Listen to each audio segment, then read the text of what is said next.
Pega a visão do canal do Guerreiro. Hoje eu quero trazer um assunto que acontece na vida de todos nós, na realidade, passamos por isso. Mudança de ambiente para viver o extraordinário de Deus. Em Marcos 8, a partir do versículo 22, está escrito: Então chegaram a Betsaida e trouxeram-lhe um cego e rogaram-lhe que o tocasse. Jesus, pois, tomou o cego pela mão e o levou para fora da aldeia. E cuspindo-lhe nos olhos, impondo-lhes a mão, perguntou-lhe: Vês alguma coisa? Levantando ele os olhos, disse: Estou vendo os homens, porque como árvores os vejo andando. Então tornou a pôr-lhe as mãos sobre os olhos, e ele, olhando atentamente, ficou restabelecido, pois já via nitidamente todas as coisas. Depois o mandou para casa, dizendo: Mas não entres na aldeia.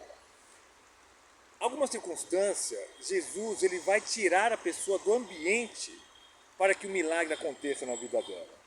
Então Jesus tirou, é interessante que tirou o cego pelas mãos, né? Mas até lembrar um pouquinho de Sodoma e Gomorra.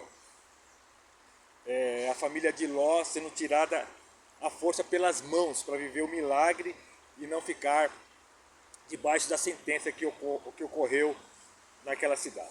Então, tem circunstâncias e situações que o ambiente o mantém aprisionado e impede o milagre de Deus em sua vida, pelo contexto que te envolve. Eu fui um morador de Santana de Parnaíba e conheci uma figura extremamente icônica. Tem o meu amigo Itamar, onde era a igreja. Voltando para a rua, a primeira rua direita da casa dele, tinha um senhor, eu não sei se ele mora lá ainda, tinha problema de visão. E ele vive das esmolas de Pirapora, que lá Pirapora do Bom Jesus, né, que é próximo. E uma vez, numa visita, nós queríamos orar para que Deus curasse a cegueira dele. Ele não quis a oração, porque aquela maneira que ele vivia com as esmolas, com tudo, era confortável. Eu achei incrível aquilo. E muitas vezes Deus precisa tirar as pessoas de um contexto para que elas possam viver o milagre de Deus. Ele foi tirado da aldeia pelas mãos para que Deus pudesse operar o milagre. E isso aconteceu em várias circunstâncias na Bíblia. A incredulidade às vezes impede o manifestar do milagre de Deus. Mas eu queria trazer algumas coisas interessantes. Tem circunstâncias assim, né? Eu tenho uma parceria aqui no Brasil com o pastor Rick Warren. E é interessante que ele saiu do local dele. O Rick Warren é pastor da Saddleback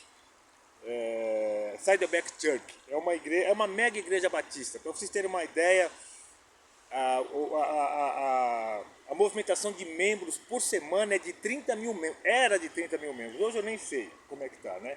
Hoje ela está, seu pastor general Andy Wold, né?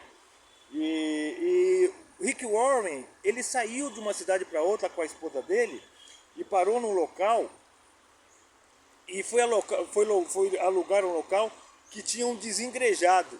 E acreditem, a igreja Saddleback Church começou com um desengrejado.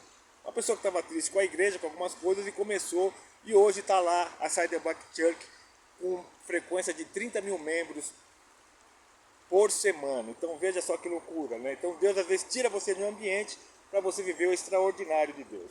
Mas eu queria falar algumas coisas sobre Betsaida, muito interessante. Betsaida significa a casa da pesca. Era um povoado pesqueiro a nordeste do mar da Galileia, situado a alguns quilômetros de Cafarnaum. E Jesus operou milagres tremendos nessa região. E também da onde vieram os discípulos, Pedro, André e Filipe. Está em João 1,44. Está escrito: Ora, Filipe era de Betsaida, cidade de André e Pedro. Esses três discípulos também vieram de Betsaida. Uma região atípica que chegou a ser amaldiçoada por Jesus, junto com Corazim e Cafarnaum, pois não se arrependeram. Eu quero chegar onde, mesmo com a quantidade de milagres ocorridos na região. Está aqui em Mateus capítulo 11, versículo 20 a seguir. Então começou a ele lançar em rosto as cidades onde se operara a maior parte dos seus milagres, ou não se haverem arrependido, dizendo: Ai de ti, Corazim, ai de ti, Betsaida, porque se em ti esse dom tivesse operado os milagres que em vós operaram, há muito elas se teriam arrependido em silício e em cinza, falando numa grande quantidade de pessoas que teriam. Contudo, eu vos digo que para Tiro e Sidom haverá menos rigor do que no dia do juízo, do que para vós. E citando Cafarnaum também. Né? E tu, Cafarnaum, porventura serás elevado ao céu? Até o inferno descerás, porque em Sodoma, se tivesse operado os milagres que em ti se operaram, teria ela permanecido até hoje. Então você vê, é um ponto muito interessante. O que eu estou falando aqui? Jesus tirou o cego da aldeia para fora. Tem milagres extraordinários que Deus vai movimentar a tua vida. Mas tem algo muito interessante. Milagre não traz salvação de alma. É incrível. Você vê essas cidades que Jesus está citando, aconteceram coisas tremendas e elas acabaram sendo amaldiçoadas. Então, isso sempre acende uma luz de alerta em meu coração, pois sinais, prodígios, milagres, maravilhas são partes importantes, muito importantes, da manifestação do poder de Deus. No início do meu ministério, eu participei de congressos e convenções onde eu vi coisas fantásticas, sobrenatural. É primordial, é essencial, né? Mas nada altera a compreensão pela palavra, pelo Espírito Santo de Deus, te testificando a salvação. A compreensão da palavra, ela é primordial, essencial e insubstituível para a compreensão do plano de salvação que nos remete à vida eterna. Cruzadas evangelísticas com sinais é maravilhoso, mas o povo precisa ser ensinado e ser instruído e ser consolado pela palavra de Deus e pela revelação do Espírito Santo de Deus no coração delas. Porque, você viu? Sinais e prodígios acabaram cidades sendo amaldiçoadas. Eu tive um caso na minha família. Membro da minha família, milagres e milagres aconteceram tremendos na vida dessa pessoa. Infelizmente, o final não foi legal. Acabou atentando com a sua própria vida. Então, milagre é uma manifestação do poder de Deus, mas a palavra guardada no coração é o escudo para nos blindar contra as astúcias ciladas do inimigo, né? Então, a Bíblia Sagrada tem muitos relatos de mudança de ambiente para viver o extraordinário. Rapidamente eu vou citar aqui 3. Abraão tirado da terra dos caldeus, está em Gênesis 15, versículo 7. Disse-lhe mais, eu sou o Senhor, que te tirei de Ur dos caldeus para te dar esta terra em herança. Israel tirado do Egito, está em Êxodo 33, a partir do versículo 1, você vai ler toda, né? Disse mais o Senhor a Moisés, vai, sobe daqui, tu e o povo que fizer subir da terra do Egito, para a terra a respeito da qual jurei a Abraão, a Isaque e a Jacó, dizendo, a tua descendência te darei. Então olha que interessante, né?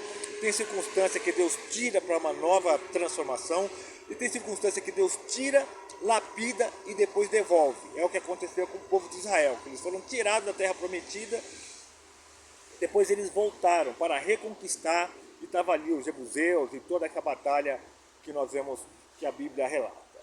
Depois de 400 anos de escravidão, os israelitas foram libertados por Moisés, que segundo a narrativa bíblica, foi escolhido por Deus para tirar seu povo do Egito e levá-lo novamente à terra de Israel. Loucura, né? Neste episódio a gente vê então algumas vezes, Deus te tira do ambiente, trabalha como um vaso na mão do oleiro e te devolve transformado para o ambiente de onde ele tirou. Nós vemos isso com Jacó. Jacó foi terrível, ele saiu fugido do irmão dele, Esaú, foi para a terra de Labão, passou um período enorme e não mudou, porque ele saiu de longe do sogro dele, enganando o sogro dele, da mesma maneira que ele teve com Esaú, ele também saiu fugido enganando. A mudança dele foi no Vale de Jaboque, que depois mudou de nome para Peniel.